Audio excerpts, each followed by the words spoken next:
Hi, this will be a short discussion on type. Okay, so here I'm in Sketch right now, and I'm looking at some type here, right? And here are a couple terms that we should be familiar with. Mean line is the line that goes above the top of the small characters. The cap height is the line that goes above the top of the tall characters, and the descender is a line that goes below the bottom characters. X height is the height of the small letter X. Essentially, it's about the height of all the small characters. The most important one here is the baseline. Okay, so you can imagine if you were, designing a program and you needed it to align with type on the screen. If you aligned with the top edge here, things might look a little odd. If you aligned with the bottom edge here, they might look a little strange too.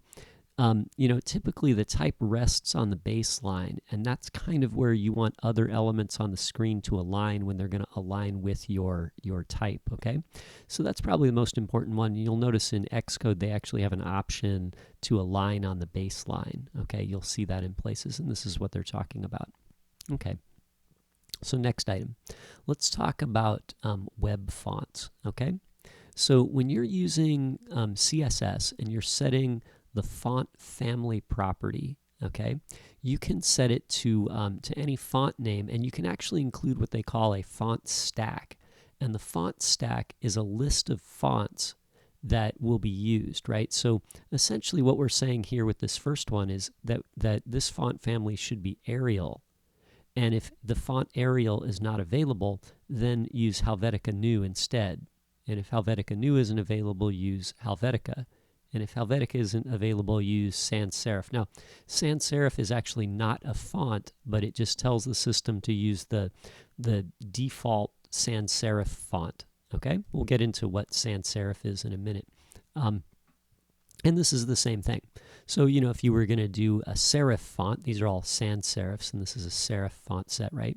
You could say font family is Big Caslin or Palatino, or if those two weren't available, use Georgia, and if none of these three are available, use serif, the default or generic serif font, whatever the system likes, okay? So here's another one, font family, and you'll notice Courier New is made up of two words and there's a space. So when you use a font name that has a space in it, you need to use the quotation marks around it, okay? And then if Courier New isn't available, we'd be using Courier. Otherwise, we use Monospace. Actually, I need a semicolon there. So here are the fonts, right? This is what they look like. Notice that Monospace fonts are fonts where the characters are an equal width. So in this case, Courier New, each character, the C, the O, even the I, is the same width. They're all the equal width, and the space here is an equal width, okay? So these are fonts used for computer code or, programming. You always see these in code editors because all the characters line up vertically, right?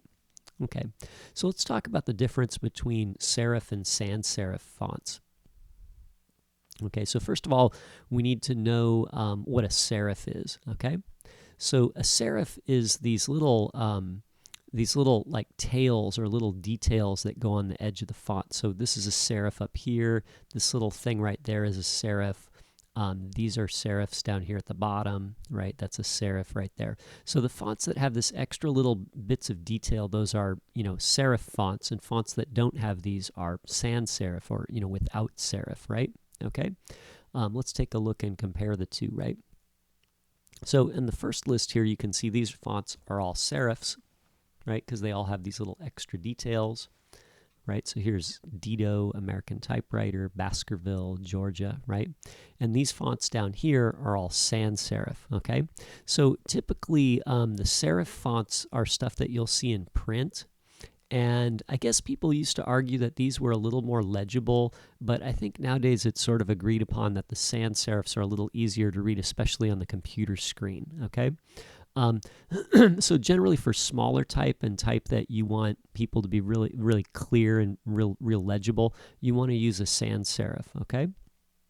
Though there's nothing wrong with using a serif in places where you think the type is still pretty legible, especially if the type is a little bit larger. Okay, these are great maybe for headings, though these make good headings too. Okay, so so typical sans serifs are Arial.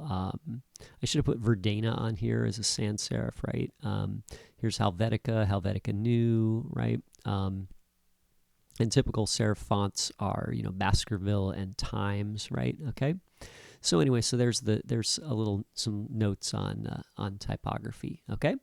So anyway, thanks for watching, and I hope that is useful to you.